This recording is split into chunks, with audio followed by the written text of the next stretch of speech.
Alright, and next up in this qualifying session, Alexander Rowe. As I've gotten back from my break, my 5-hour break, it's fine, don't worry about it. It's only been 3 hours, but 4. Just go with it. Next up, it's Alexander Rowe, the man who got second in the championship last season, if I'm correct. It was second or third in the championship last season, is one of the biggest threats to win the championship this season. And lots of questions going around if he can do it, but with the start that he's gotten off this straightaway, it's not looking incredibly hopeful for this race. Roman Rahal was definitely faster at this point. 205. We're looking at possibly 208 at the line. Oh no, that was a good push. Okay. Good job, bro. 210 at the line as he starts his qualifying lap here at Pensacola. Oh, he stuck right at that white line. He's still up at that white line. This is a little bit wider than we normally see. And now he kind of arches it back down. He's 211. As he'll stick around 211 as he comes out of the corner. And he'll barrel down the backstretch, trying to gain as much speed as he can. That Maverick GP, Dewalt, number 87, trying to get a good qualifying position to start his season off well. As he goes into 3 and 4, once again, he's up a little higher than people normally are. As he's right up against that white line. Now he's a little bit lower. He's going to come out of the corner 209. That's not good for him. But he's going to cross the line and predicting around Aiden Shepard. 50.307, right ahead of Philip Scott, right below Aiden Shepard. Not an amazing run out of Rowe. It's not something we'd really expect out of him. We'd expect a lot better than a 50.3, and he's going to be mid to the bottom of the pack. So we'll have to see if he can make that up in the race. And next up is Trailblazer Motorsports' Lorenzo Log. Lorenzo Log's first season in Trailblazer Motorsports in his career.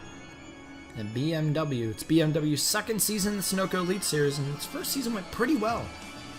A lot of people expected Trailblazer to stay as Chevy last season, but the switch to BMW seems to have worked out. Lorenzo Log in his lows, number 2. On the backstretch, a lot of momentum loss. That's not what he needed. Oh, that's not good at all. About what happened to Carson Bowers and Paul Jackson. Has speed, but isn't able to show it due to a momentum issue. He'll come out to 3 and 4. He gained a lot of speed in that little sequence around that corner. He was able to get himself back up to speed. This is turning into actually a good run, 215 at the line. He was at 160 when he exited turn 2, just saying. Rounds turn 1 and 2 at 217. Can he hold it at 217? No, he goes down 216. Once again, a lot of people are trying to migrate up to that white line, that first one of 3, and hold that through the corner. As Lorenzo Log out of the corner at 215, he's already up to 217. Once again, this went from being a run that looked it was going to be bad to being one of the better runs here in Pensacola qualifying as he takes 3 and 4. This is the normal trouble spot where a lot of people lose time.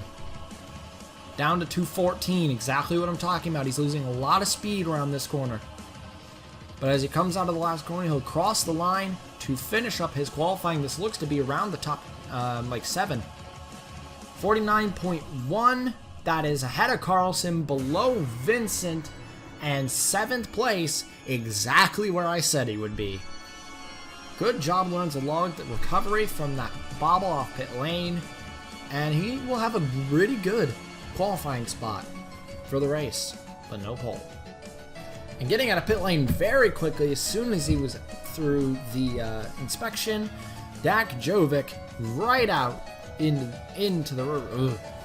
onto the track for his qualifying run. His new number 6, replacing Chris Dodd at this team. Dak Jovic used to drive for Roush Racing Enterprises, another team in this alliance, but was put down to the sister team to allow Aiden Shepard to move up to the main team. Well, not the main team anymore because Scott Ganassi's at the very top, but Ford Alliance going strong. Dak Jovic. An okay launch. Definitely not preferred Dak Jovic showed a lot of potential last season and was thought to be actually a pretty good driver this season and potential for a rank A ride next season. But where we sit right now at this speed, he's not showing the potential we thought he would. He had a pretty good launch out of the corner, though. 210 at the line. Could be better, could be worse. Comes down into turns 1 and 2. Once again, another person that tries to stick up near that white line. He's on right tires on the white line. Now he dives a little more low. It's the normal strategy for a lot of people. Start out on that white line and just descend. As now, down the back straightaway, 211, up to 212. Can he reach 213 by the next corner? Easily. As Dak Jovic into 3 and 4. A little bit of shaky getting into 3 and 4. Loses a few miles per hour right off the bat. He's not able to hold the speed very well, but will come out of the corner at 209. This will be a decent run altogether, but not an amazing one. Around a row, maybe. 50.377. 337, right below row. I keep calling this. Dak Jovic, another run that could have been better, but it happens, and Dak Jovic will have to see if he can climb through the field in the race. And next up is the driver of the number 40 for Full Frontal Motorsports. This is Kieran Mulcher, who joined in the series at the same exact time as Jack Halleck. They joined when both of the Arndts dropped out back in Season 3 and took their place for the rest of the season, and both of them have stayed ever since. They've both been good drivers. Both have scored 2 wins, but Mulcher has not had as good results as Halleck. We'll see if he can overthrow Halleck and try to get the better qualifying result than him. Jack Halleck has not gone yet, though, so he's trying to just set the time for Halleck to beat. This little rivalry they've had. But with Mulcher being in the rank B, it's going to be a little tough to top Jack Halleck in the rank A on the best team in the league. But Kieran Mulcher going to give it a try. 213 at the line. Better than most. As he takes 1 and 2. This is a good run so far. He's able to keep it around 214 through the corner, down to 213 as he gets out, but he's back up and he's barreling down the back straightaway. Such a beautiful super speedway here in Florida. Can Kieran Mulcher tame it? Nowhere near the pace Roman Rahal had, though, and I don't think he's not even gonna get close to Roman Rahal. Rahal's gonna stay on top. But it's down to what Mulcher can do to try and overthrow the others. Mulcher will come down the line and predicting around Bobby Jones. 49.729, right above Bobby Jones. I am good at this. Kieran Mulcher right near the middle of the pack. It's very solid performance for Full Frontal Motorsports, their first start in rank B. And overall was a good performance out of Kieran Mulcher. Didn't beat his teammate William Brock, who got P2, or Vincent. He's the worst on the team, but for someone who hasn't been around as long, Kieran Mulcher, solid performance, and Full Frontal Motorsports will line up pretty well, as it seems. Good job, Mulcher. And next up on track is your reigning champion, Cordell Paulson, driving the Haas Automation #1 car this season. He's the last member of Clever Haas to go today. His teammates have not performed amazing, with the highest member being Sean Angel near a little bit below mid-pack, so he's going to have some progress to make up. As he comes on track, let's see the launch he's able to get. Oh, for the reigning champion, that's not very good.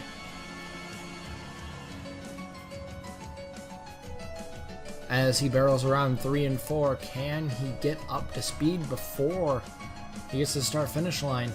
It's going to have to be a good launch out of the corner, which it was. That was a very good launch. 211 across the line. Overall, looks to be about mid-pack where he stands now. He'll need to improve a little more if he wants this. As he comes around, turns 1 and 2. Out of the corner, and he'll barrel down the back straightaway.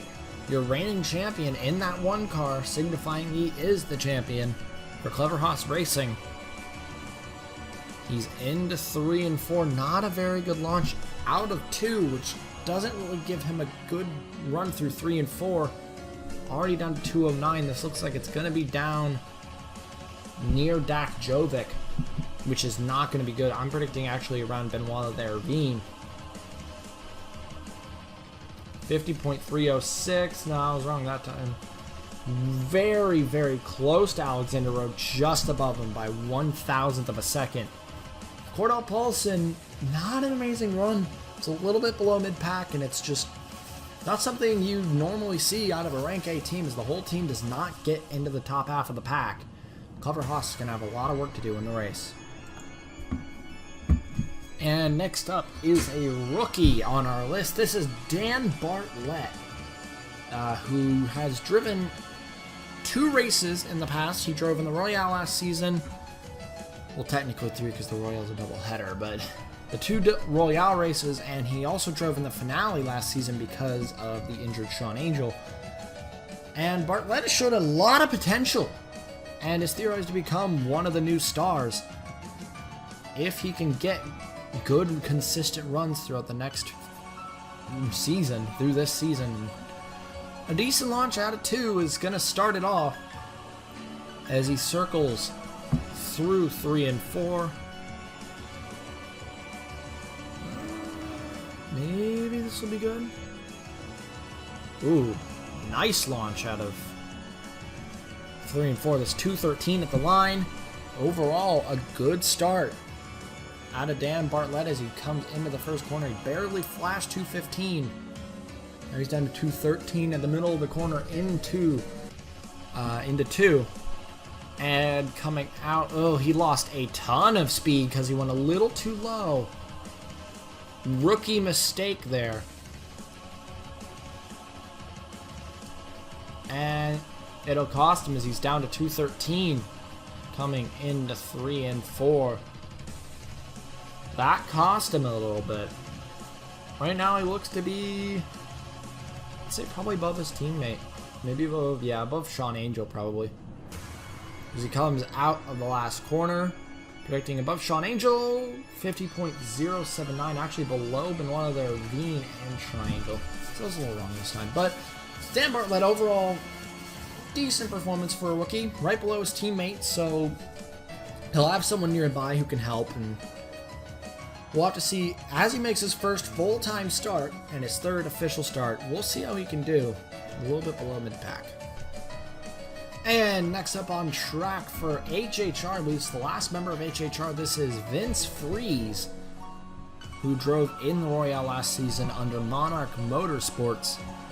And Freeze is a name that, I don't know, a lot of people have seemed to be rooting for. And he's a guy that's just new out here, so he owns a team that down in Lights, Freeze Team Racing.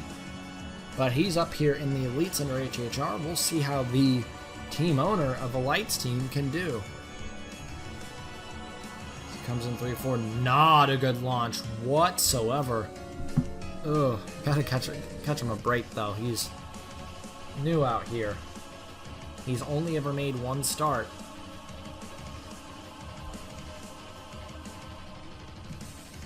Nice recovery, though. 210 at the line. Gonna need a little more than that, though, as he heads into 1 and 2. The setup for this lap is just so important, and when you lose the momentum out of 2, when you're about to start your lap, that pretty much ends you. You gotta just hope and pray you can do something from there. But right now, Vince Freeze, definitely a pretty good recovery. It's up to 213, 214 as he heads into 3 and 4. This looks to be around Aiden Shepard pace for Vince Freeze, and that would be, he might be able to become the top rookie. He would have to beat Bartlett's 50.079 that was just set. Can he beat it and become the top rookie? 188. No, he doesn't beat Shepard. So Vince Freeze gonna need a little bit more than that to become the top rookie. This fight for the Rookie of the Year is on. And right now, it seems Bartlett has it for now. Good job, Freeze, though, for a second ever start in your first individual qualifying session. And next up is William Duncan, the owner of Maverick GP, the current top team in the league. I believe he's the owner of the team. William Duncan is, even though he has this top team, he has not won a race since Season 1 back under Trailblazer. Back when he was replacing Tyler Avery. And ended up just staying in Season 2. Was it under... I think it was under Red Stallion Season 2. So, Duncan, he hasn't had a win in a while. Let's see if he can start off well with a good qualifying, but the run out of 2 wasn't the best. Gonna need a little more speed as he's about to come out of the last corner. So far, he's gotten decent speed through 3 and 4. We'll see if he can recover it. 210. It's about where Bartlett was. He's up to 212, up to 213. Wasn't able to hold it. He's coming through 1 and 2. He's through 1 into 2. Circling around. He's now going to start pushing up the pace again. Full throttle out of the corner. He's at 211. He's going to need to improve. He's at 212. Getting up 213. Yes. As he's into 3 and 4, can William Duncan get mid-pack? No one's gotten close to the top in a while, ever since Eric Monaco got 3rd with his 48.5. No one's really gotten close. Duncan down to 209. He is not having a very fun time, and Duncan, Maverick GP really needed something good, and they didn't get it. Roman Rahal going to stay at the top with no friends nearby. 50.273. And next up is a big name. This season, one of the big ones theorized to win the championship. This is Nick Pericles. Another name that's been around since Season 1, and he was the very first person to ever pull the double. Fun fact. And he drove for CJ Racing for a while. Then he moved to Epic Motorsports for a season back in Season 3, and he's been at Scott Ganassi ever since. And he has just had a successful career all around. He has scored, 4 wins to his name and been close to a championship, got a double. He's done a lot. The only thing that's left on his bucket list, in my opinion, is going after that championship, which this season could be the season for him. And this run is one way to start it. 209 out of the last corner. Definitely a lot better than average. 213, not up near Roman Rahal, but definitely not bad. As he'll be 216 into the first corner. One of the most experienced veterans in this field. How well can he do here? Individual qualifying. How friendly will this be to him? Will his car be? Beautiful run. This may be around, from what I see, around William Carlson. Which he needs it. Down to 213, 212. Hopefully he doesn't drop down anymore. He won't. He'll come out of his corner in 212. And this is going to be a good run for Nick Pericles. Show why he is one of the better ones. 49.619, which is below Gerard Ron, surprisingly. But Pericles, good run for him. It's going to give him a solid spot above average. And Nick Pericles is going to be in the top half in the race. So expect him to be a bit of a threat going forward. And next up on track is Ryan Monaco for Monarch Motorsports. The last member of Monarch Motorsports to go today. DJ Curtis near the bottom. William Carlson Jr. near the top. Where's Ryan Monaco going to go? Ryan Monaco is probably one of the more underrated drivers in the field. He's definitely... that's probably the worst one we've seen so far. That went down in the 150s. Oh, this is just going to be a disaster for Ryan Monaco, but he's one of the more underrated drivers in the field. He's normally a lot better than this. And But he's never really gotten a really big opportunity, but he's been a good driver overall, and he made that up pretty quick. 211 at the line. 213, 214 in a turn one. He actually has a lot of speed. It's just that first momentum hitch has really halted his progress, but holding 213 through the corner, most of the corner, comes out at 212 now. He definitely recovered. Up to 215. Can he reach 216? No, he cannot. As it comes into 3 and 4, how can he hold this? Can he hold it above 210? That's important here. In this corner, keeping it above 210 is important, and he'll keep it at 212. Overall, this was a good run, even with that very bad start to it. Ryan Monaco will cross the line with a 49.867, which is right below Bobby Jones, right in the mid-pack. So Ryan Monaco, Monarch, one at the top, one at the bottom, and one in the mid-pack. Well, it works. 49.867. Good job, Ryan. Nice recovery. And next up is a run that's very anticipated. This is Jack Halleck. Last season at this qualifying session, he had a mechanical issue mid-lap and was forced to the back of the field. And the season before, he won the race. So he has had a very, very mixed career here. And he's hoping to avenge himself from last season. Oh, that's a Ryan Monaco, but worse.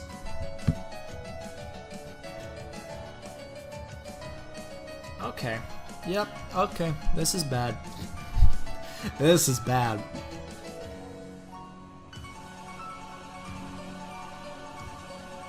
Wow. That's harsh. He won't avenge himself. That's not happening. 206 at the line. Oh, this is a disaster for Jack Halleck. Not even 210 in the corner. Oh, Halleck's going to be at the bottom of the grid again. Oh. If I was him, I'd just abort this lap. It's too late. He'll come out at 2. Maverick have 2 near the bottom and 1 at the very top. And it looks like they're going to end with 3 at the bottom. And 1 of them at the very top. 1 of them at the very bottom, it seems. 209. 208. There's a 207. Jack Halleck will come out of the last corner. I'm pretty sure this is going to be a 51. The first 51 we've seen today. And not a good run at all for Jack Halleck. A 50.8 still beats Jackson. Good job, Jackson. But that's second to last, just ahead of Paul Jackson. Terrible run for Jack Halleck. He's not going to avenge himself here today. And next up is Shock Allison Racing's only returning member this season. This is Gatlin Downey.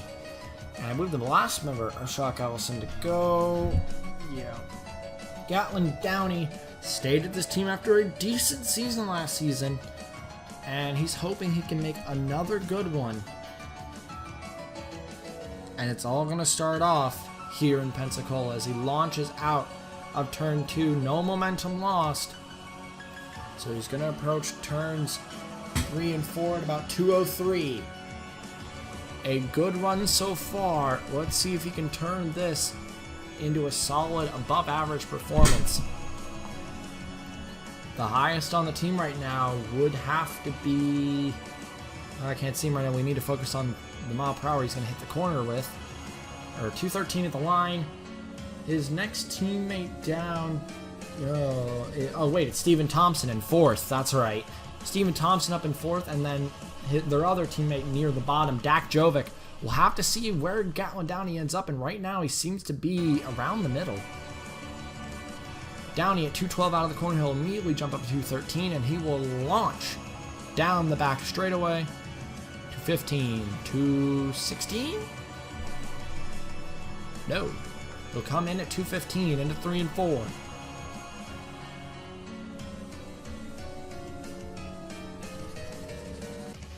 Down to 211, but he's not going to get down to 210, which is a very good thing for him. That means more speed, and he'll end up probably around Kieran Mulcher.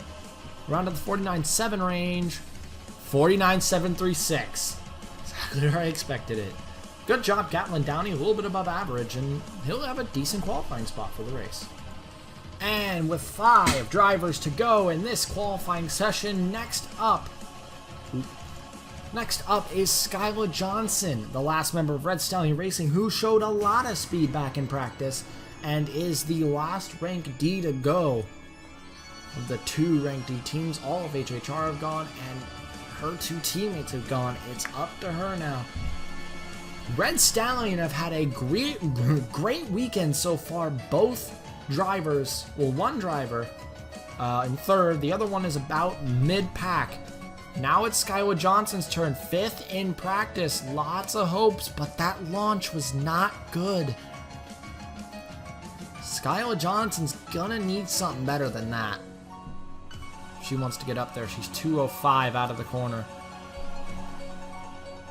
Good launch. 209 at the line. That's not very good.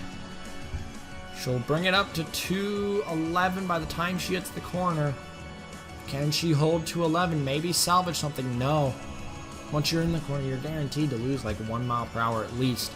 And that's what she'll lose, and she does not go below 210 as she's coming out of the corner at 210. Barrel down. 211. Can she reach 212? Ugh, this is not a very good run at all. She's going to go below 210. Because this corner loses at least like 3. And there it is, 209.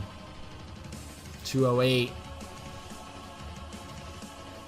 Skylar Johnson, there was a lot of hopes for her this weekend, but not a very good start to the weekend for her. She's going to end up near the rear of the pack. It is a 50.594. 50.594. That's just below Jeffrey Finguy. Near the rear of the field. Bad luck, Skylar Johnson. That just sucks. And next up is your Season 2 champion, Zachary Fitzwater Sr. And he got 4th in practice. He's been a pretty fast driver just throughout the years. And Zachary Fitzwater coming out here today, trying to start his season off good. First time stepping into a rank B.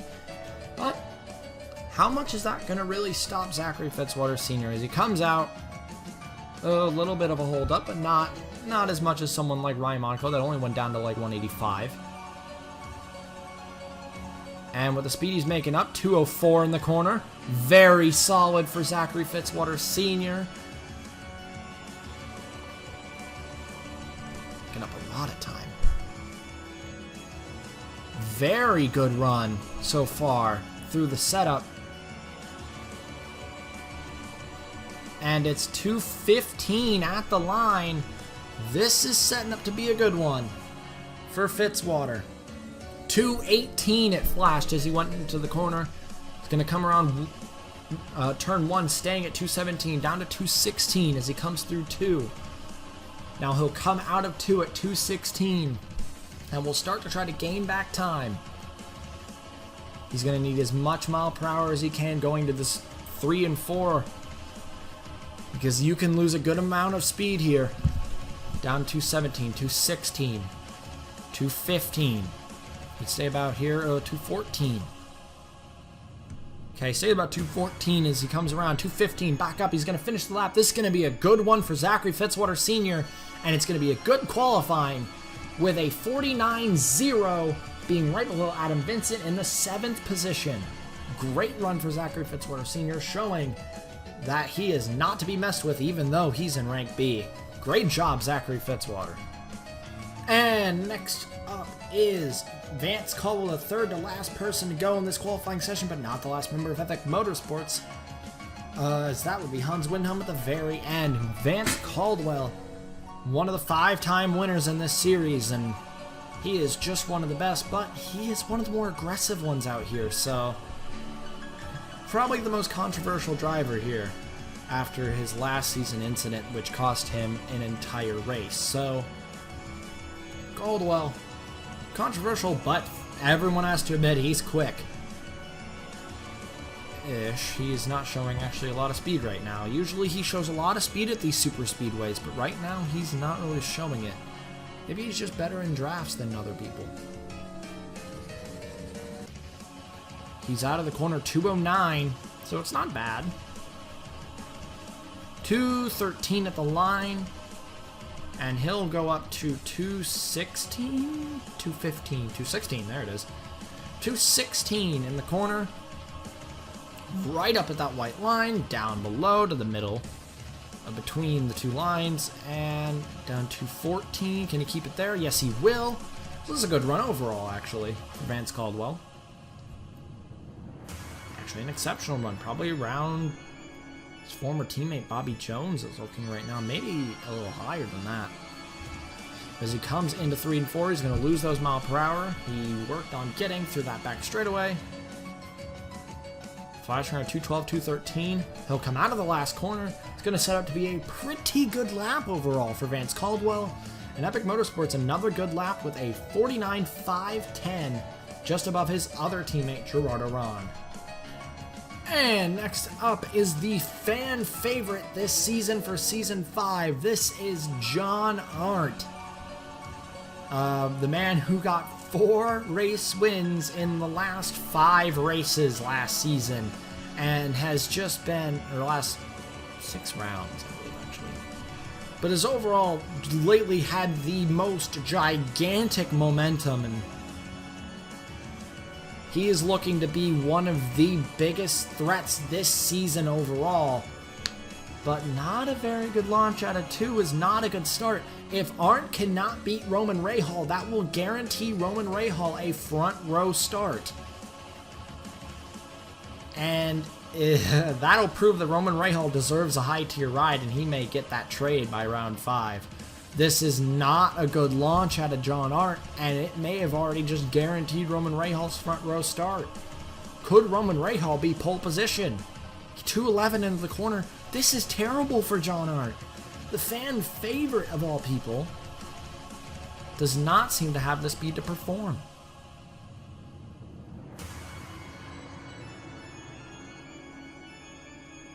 Comes out of 2. Comes down the back straightaway. 212. Can he reach 213? No. This is rough. 210.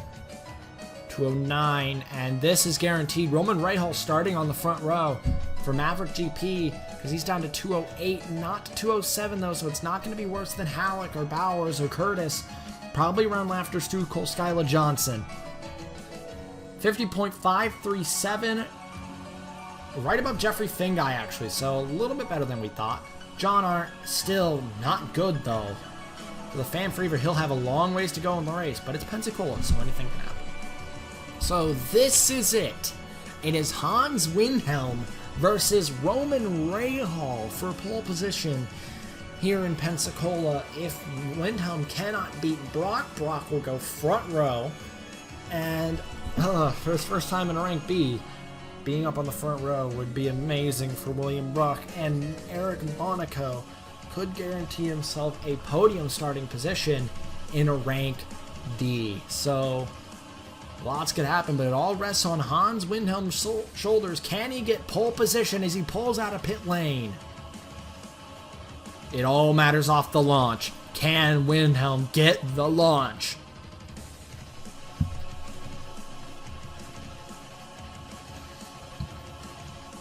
Oh, Hans Windhelm, his first time stepping into rank A. Same with Roman Rahal. Both people in rank A's for their first ever time. How will Hans Windhelm do? That's it. Right there. That locked it. Yep, Windhelm drops to 158, loses the car. 190 into the corner, it's over. It's over.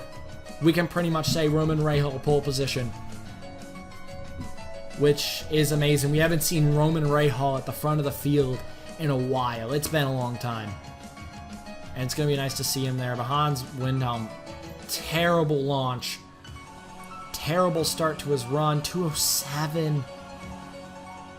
And Hans Windhelm not going to live up to expectations and cracked under pressure coming out of pit lane. that end, the pit lane has been a devil all day, and when you come out of that pit lane and you lose the car, you drop easily 30 miles an hour, and that can instantly end your hopes.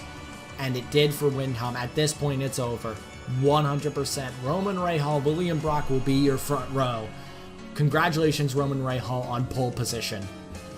Absolutely incredible run out of the 83 crew, and it proves that Roman Rahal has deserved a front-running seat from the very beginning. Hans Windham will come out of the last corner, will have a lower than average spot, and will guarantee Roman Rahal's pole position here in Pensacola. It's a 5-4-3, barely beating out Jeffrey Finguy, but it guarantees your front row, and Eric Monaco will start on the podium. Roman Rahal, pole position in Pensacola. Not only is Maverick very happy about that in the garage, but Red Stallion is happy about that in the garage. Not only for Eric Monaco, but Roman Rahal, a very close member to that team, and a very close member to the owner of the team. And to see Roman Rahal on pole, it's making a lot of people happy here today. Hans Windham did not get the run he needed, did not get the run he wanted, and at a 50.543, it's just not going to be enough to get anywhere close to the top. Congratulations, Roman Rahal. That'll be pole position here. That time, not good. It's going to improve now because the counter's still technically going. That still wouldn't have even been pole position. 2 laps in, and that's not pole position. So, Windham, 5.43 just isn't enough. And congratulations, Roman Rahal. He definitely has deserved this for the longest time to get back to the top, and he's definitely the biggest threat to win this part-time championship because the next part-time driver down, Dan Luisen for Epic Motorsports. So congratulations, Roman Rahal, for winning pole position. We will see you guys in the race, the start of Season 5 of the Sunoco Elite Series. And until next time, guys, ciao.